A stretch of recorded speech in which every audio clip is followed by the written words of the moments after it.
अस्सलाम वालेकुम, मैं हूं अख्तर अब्बासी और आप देख रहे हैं वर्ल्ड स्पोर्ट्स। बाबर आजम पर पड़ोसन लड़की के संगीन इल्ज़ामात, लड़की खुद ही अपने इल्ज़ामात में फंस गई। लड़की का मकसद क्या है, हकीकत खुल गई।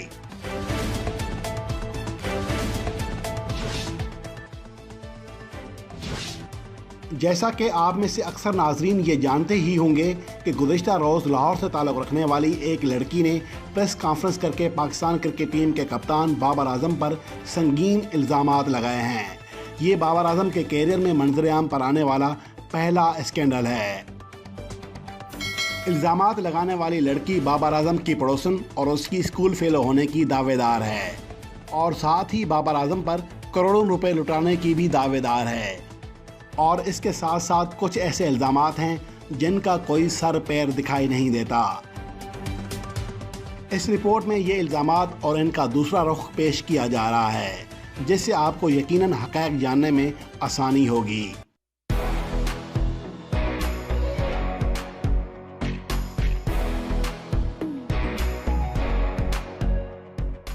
पहला इल्ज़ाम, मज़कूरा लड़की का कहना है कि 2010 में बाबर आजम ने शादी की पेशकश की, लेकिन दोनों ख़ानदान इस शादी के लिए राज़ी ना हुए, जिसके बाद वो 2011 में बाबर आजम से कोर्ट मैरिज के लिए घर से भागीं। लेकिन हालात देखते ही बाबर आजम ने उनसे शादी से इनकार कर दिया। दूसरा रुख, सवाल ये पैदा होता है कि 15 अक्टूबर 1994 को जन्म लेने वाले बाबर आजम 2010 में 15 साल के थे। तो 15 साल की उम्र में जब बच्चा मैट्रिक तक भी मुकम्मल नहीं कर पाता तो उन्होंने इस लड़की को शादी की पेशकश कैसे कर ली। और अगले साल जहां तक कोर्ट मैरिज के लिए घर से भागने की बात है तो उस वक़्त बाबर आजम की उम्र 16 साल थी। तो इस उम्र में कोर्ट मैरिज कैसे मुमकिन है जब 18 साल की उम्र से कबल शनाख्ती कार्ड तक नहीं बनता।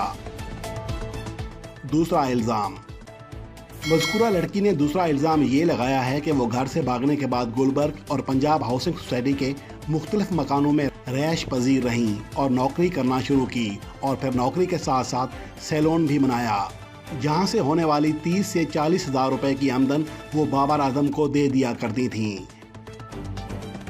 इस दौरान उन्होंने बाबर आजम को महंगे मोबाइल दिलाए और उनकी तमाम माली सपोर्ट की और उसे इस मकाम पर पहुँचाने में कलीदी किरदार अदा किया। बाबर आजम को किस्तों पर मोबाइल दिलाए, जिसकी वजह से उन पर 70 लाख रुपए का सूद चढ़ गया, जो कि उन्होंने अब उतारा है। सवाल ये पैदा होता है कि आखिर 15-16 साल की लड़की को जॉब करने पर कितनी तनख्वाह मिल जाती होगी कि वो बाबर आजम के सारे खर्चे उठा लेती और गुलबर्ग जैसे महंगे इलाके में रैश और दीगर अखराजात भी उठाती रहती और सैलून की रकम मिलाकर भी वो बाबर आजम को कैसे महंगे मोबाइल दिला देती। मज़कूरा लड़की का दावा है कि इस दौरान उन्होंने बाबर आजम के कर्ज के लिए 70 लाख रुपए का सूद भी अदा किया। इस लड़की के मुताबिक वो लगभग 40,000 रुपये माहाना कमा लेती हैं। तो सवाल ये पैदा होता है कि इस हिसाब से उनकी सालाना आमदन 4,80,000 रुपये बनती है और इस हिसाब से 6 सालों में वो लगभग 28 लाख रुपये ही कमा सकती हैं, जिनसे 1 रुपया भी खर्च ना करें तब भी 70 लाख रुपए का सूद अदा नहीं हो सकता। जबकि इस लड़की का कहना है कि उसने ना सिर्फ 70 लाख रुपए का सूद अदा किया बल्कि बाबर आजम को स्टार बैट्समैन बनाने के लिए करोड़ों रुपए भी खर्च किए। तो फिर ये कैसे मुमकिन है। इस इल्ज़ाम का एक और पहलू ये भी है कि सैलून पर काम करने वाली 15 साल लड़की को आखिर सूद पर इतना कर्ज किसने दे दिया जिस लड़की के पास शनाख्ती कार्ड तक ना था। तीसरा इल्ज़ाम, 2011 में बाबर आजम से कोर्ट मैरिज के लिए घर से भागने का दावा करने वाली लड़की का कहना है कि उस वक्त बाबर आजम की क्रिकेट में एंट्री तक नहीं हुई थी और 2016 में टीम में सिलेक्ट होने के बाद उनका रवैया तब्दील होना शुरू हुआ। हकीकत ये है कि मुस्तफ़ा की बाबर आजम से मुतल्लिक मालूमात इंतहाई नाक़िस हैं और इन इल्ज़ामात का स्क्रिप्ट लिखने वाले को भी शायद मालूम नहीं कि बाबर आजम अक्टूबर 2009 से 2012 तक पाकिस्तान अंडर-19 टीम का हिस्सा थे। 2010-11 में उनका ज़रूरी तरक्याती बैंक से मुआहदा भी हो गया था, जिनके लिए वो 2013-14 के सीज़न तक खेलते रहे। اس کے علاوہ 2012-13 سے 2014-15 کے سیزن تک وہ اسلام آباد لیوپرڈز کے لیے بھی کھیلتے رہے۔ 2014-15 کا فرسٹ کلاس سیزن وہ اسٹیٹ بینک سے کھیلے۔ 2015-16 کے سیزن میں ان کا سوئی سدرن گیس کارپوریشن سے بھی معاہدہ ہوا۔ یہاں سوال یہ پیدا ہوتا ہے کہ جو لڑکا 2009 ہی سے پیسے کمانے لگا ہو، وہ بھلا ایک سیلون پر کام کرنے والی لڑکی پر کیسے ڈیپینڈنٹ ہو سکتا ہے؟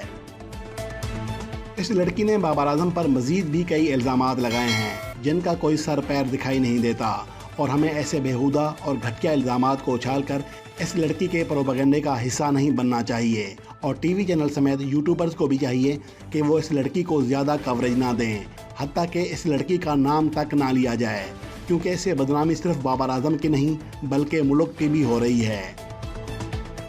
کیونکہ اگر ویوز اور ریٹنگ کے چکر میں ہم اس لڑکی کو کوریج دیں گے بگاڑ کا بھی سبب بنیں گے، کیونکہ اس سے مزید لڑکیوں کو شے ملے گی کہ وہ بھی ایسا کر کے جلد مشہور ہو سکتی ہیں۔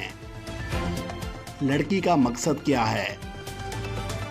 بابر اعظم پر الزام لگانے والی لڑکی کا کہنا ہے کہ وہ بابر اعظم سے اپنی رقم واپس کرنے کا مطالبہ نہیں کر رہی، بلکہ وہ ان سے شادی کرنا چاہتی ہیں۔ سوال یہ پیدا ہوتا ہے کہ وہ لڑکی اور اس کا وکیل کیا اتنا بے وقوف ہے کہ میڈیا میں یہ معاملہ اس قدر اچھالنے کے بعد بابر اعظم اس سے شادی کر لے گا؟ ایسے الزامات کے بعد تو کی ہوئی شادیاں بھی ٹوٹ جاتی ہیں۔ بہرحال اس ساری کہانی کا پس منظر یہی دکھائی دیتا ہے کہ لڑکپن میں ہونے والے میل ملاپ کو یہ لڑکی اب کیش کرانا چاہتی ہے، جس سے اس کو مالی فائدے کی امید کے ساتھ ساتھ سستی شہرت ملنے کی بھی امید ہے۔